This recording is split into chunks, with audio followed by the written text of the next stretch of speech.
O presidente da Câmara agenda para terça-feira a votação em plenário do projeto de lei antifacção.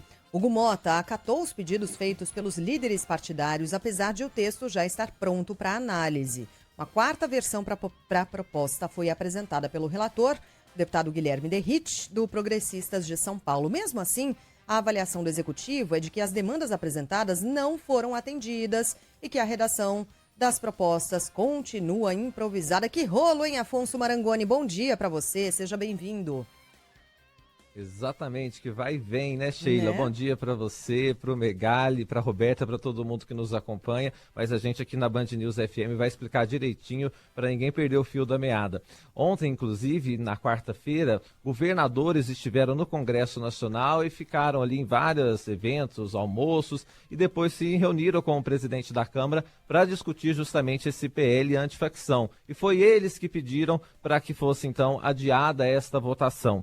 O Cláudio Castro, do Rio de Janeiro, até falou 30 dias seria bom para que se conversasse melhor, para votar isso antes do fim do ano, mas não de forma que ele considerou apressada e que era preciso, então, conversar com os governadores, porque essa questão mexe muito com os estados. Então, o Hugo Mota, depois de várias pressões, né, cancelou até uma reunião de líderes que teria hoje, deixou para terça-feira já uma pauta única para se analisar este projeto. Além do Cláudio Castro, estavam ali, por exemplo, o Ronaldo Caiado, de Goiás, Jorginho Melo, de Santa Catarina, e depois eles foram até o Salão Verde e falaram com a imprensa. O Cláudio Castro deu a posição dele em relação a isso. Vamos acompanhar? Não lemos texto, não discutimos, nós discutimos ideias e discutimos que a maneira que está sendo tocado, ainda que todos nós elogiamos o relator, ainda que todos nós elogiamos a ideia de se discutir isso, nós unanimemente discordamos da rapidez desse projeto. Há de se ter um projeto que atenda o que os estados precisam. Quem opera o direito, quem opera o combate à criminalidade são os estados, majoritariamente. Então não adianta fazer um projeto desse sem ouvir os estados para saber se aquilo que está sendo votado vai, na prática, ajudar o combate à criminalidade. Pois é, ele disse que não apresentou nada exatamente para o Hugo Mota, que eles foram colocando ideias e que o Mota foi anotando ali num papel para depois sistematizar o que foram sugeridos ali. Na versão anterior desse texto, o relator Guilherme Derrite, que é do Progressistas de São Paulo, destinava os bens apreendidos integralmente a estados e ao Distrito Federal. E agora ele determinou, nessa quarta versão, que quando o crime estiver sendo investigado pela Polícia Federal, os recursos vão para um fundo da PF. A ministra Gleisi Hoffmann, das Relações Institucionais, destacou 4 pontos classificados por ela como mais preocupantes dessa terceira versão. Um dos pontos era justamente essa questão da PF, que ela disse que ia fazer com que a Polícia Federal não tivesse dinheiro, né? Então isso foi atendido pelo Guilherme Derrite nessa versão. Agora tem um outro ponto que ela coloca, que é a tipificação de facção criminosa. Mas isso não foi atendido pelo Guilherme Derrite. Ele manteve a denominação de domínio social estruturado para enquadrar os crimes praticados pelos integrantes das facções criminosas. E a Gleisi Hoffmann, no Palácio do Planalto, disse que isso, inclusive, nem é didático. Vamos ver? Nós criamos um tipo penal de facção criminosa, que é para diferenciar de organização criminosa.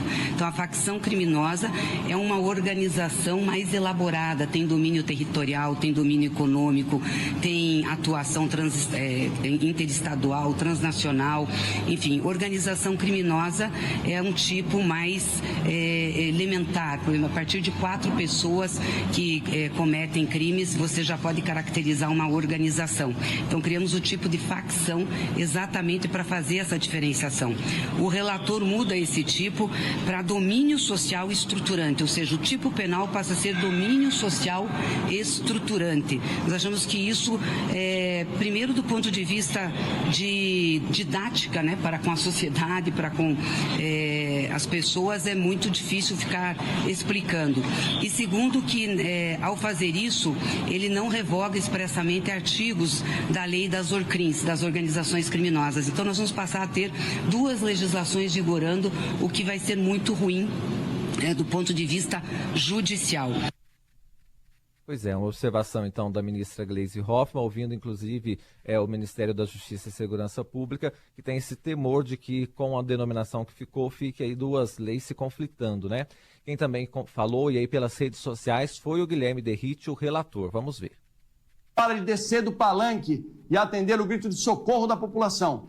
Continuamos em busca de um texto sólido, suprapartidário e que seja efetivamente um marco de combate ao crime organizado no nosso Brasil. Pois é, a gente vai seguir acompanhando por aqui. O que a gente consegue ver por essas manifestações é que esse texto do Guilherme Derrite não agradou plenamente nem o governo, nem a oposição, e a gente nem descarta que possa ter uma nova versão ainda do texto antes dele ser votado na terça-feira. Esta é a expectativa, viu, Megali, também Sheila e a Roberta. Marangoni, Nova versão, gente. Pode ter até terça. né? Quando você mexe muito numa coisa, essa coisa começa a ficar muito bagunçada, né? Você começa a atender vários interesses ali, acochambrar um ou outro Girafa, pedido. Megali, eu adoro a sua associação com a girafa. É o camelo. Não era a girafa. A girafa é um cavalo desenhado por um comitê. Isso. Todo mundo deu uma opinião. Exato, cara. Quando você começa a mexer demais ali, você queria um cavalo e sai com uma girafa. Põe mais pescoço aqui. Isso. Por Aumenta que não, essa pessoas? perna. Por que não pintar de Uma laranja? manchinha, Isso. Por que não fazer um bicho que não consegue deitar e aí sai uma girafa? Ou girafa deita. Enfim. E aí a gente começa a ver uma certa insatisfação, inclusive de governadores que vinham apoiando, meio que incondicionalmente, a atuação de Derrite como relator, Marangoni. Existe a possibilidade de esse projeto morrer antes que seja apreciado pela Câmara?